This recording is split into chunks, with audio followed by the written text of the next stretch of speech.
So another thing that came up in the design of this adventure that I think we all noticed was some of the traps. And I think, I know, Mike, there was some of these that really, well, all of us had some favorites, but Mike, tell us about one of your favorites from these old school traps. Well, I mean, I don't know if it's necessarily a favorite, but it was definitely a different design philosophy back then. Is that there was one section in there where you might suddenly find yourself, hey, I got 100 gemstones. Yeah, it's like I'm easy living.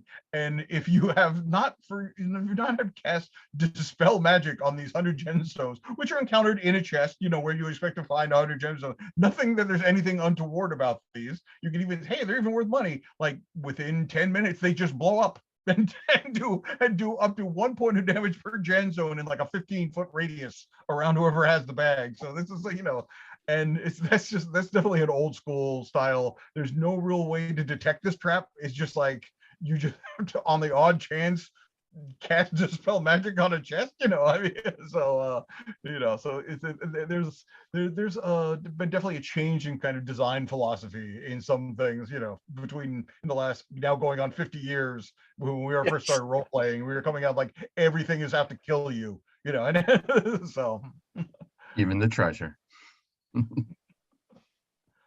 Well, do you have a favorite trap? Yeah, I recall you mentioning one too. Well, I was going to mention that it's one of the definite differences between D&D and DCC is with DCC, when you've cast Detect Magic, and if you're a high-level cleric, it could last for an hour if you're a high-level cleric or magic user. And so you come up to that chest, and depending what you've rolled, you might actually be able to detect that is just something you want to walk away from, but you have to be thinking ahead. One of my particular favorite traps is a round corridor with scrape marks along the side that just tells you that something bad is going to happen. And if you handle it wrong, you become a gelatinous mass on the floor. It's fine. It's very old school.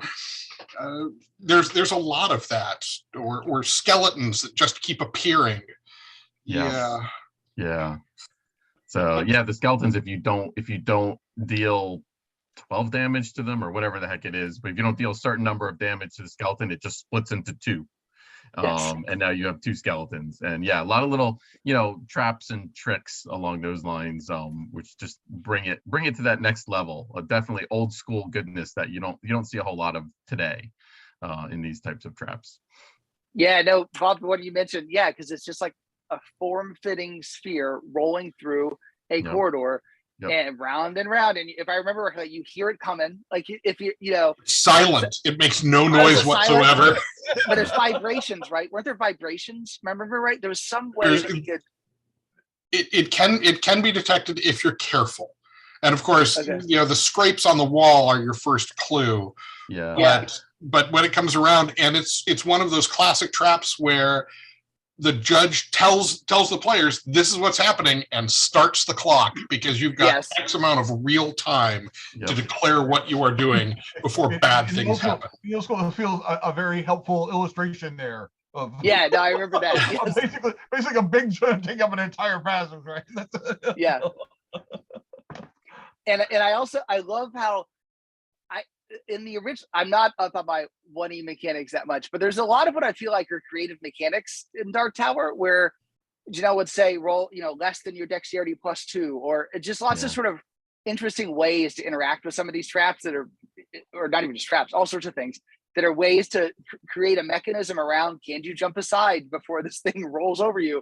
Lots of interesting uses there. Which really was very prescient, right? Because that is the direction that games have gone. Yep. Yeah. We have a reflex save or a dexterity check, and we tend to take things for granted, but in converting these old modules, we don't realize there wasn't a lot of other modules out there that they could base things off of. So good point. A lot of these times, this was the first time that they were doing things, and you really see that in the design, which is what's fascinating. It's easy to sit there and say, oh my God, I would have never written the encounter that way. I would have done it this way. But because we have decades of experience of reading adventures and encounters, that we would do things differently now. But back then, there wasn't anything. I mean, Dark Tower was actually looked at as one of the ones that people looked at to then get ideas to spring off, like, oh, I want to do it this way. Oh, you can have NPCs that have interesting backstories and and actually not just draw their sword and attack you. Like, oh, we can do that. Like, okay. Well, and traps today have become fairly codified, right? I mean, Yeah. it's a pit trap. It's a pit trap with spikes, whereas these traps were created in a time where you didn't just say, I check for traps. It was very in depth, right? Well, I'm following this corner of the wall, I'm pressing here and here. And so that type of searching is really rewarded by these sorts of traps, because there's a lot more thought goes into their creation and their concealment. Yeah. I think it's also worth mentioning that when this came out, you know, it was like, this was written for Advanced Dungeons and Dragons, but Advanced Dungeons and Dragons wasn't done yet. Like, good point. It just talks about, like, because kind of we're used to the other way, but when AD&D first came out, the Monster Manual comes out first. Yep. And then, you know, and then the Player's Handbook comes out, and then the DMG comes out. So, like, there wasn't even like a Dungeon Master's Guide at this point. So basically, this is an adventure to run just like the way that basically most people of a certain age came into playing D&D. Like, they started playing with like basic or OD&D, and then they would grab bits of advanced D&D on it, and then all the rest of it. So it really was this. It wasn't a like homogenous rule system. So there was a lot of need for this of like, okay, let's have a save versus nausea. What do you do that? It's like a Constitution check -2. You know, I mean, so I mean, it's you know, basically the circumstances are responsible for basically what the end product is. So.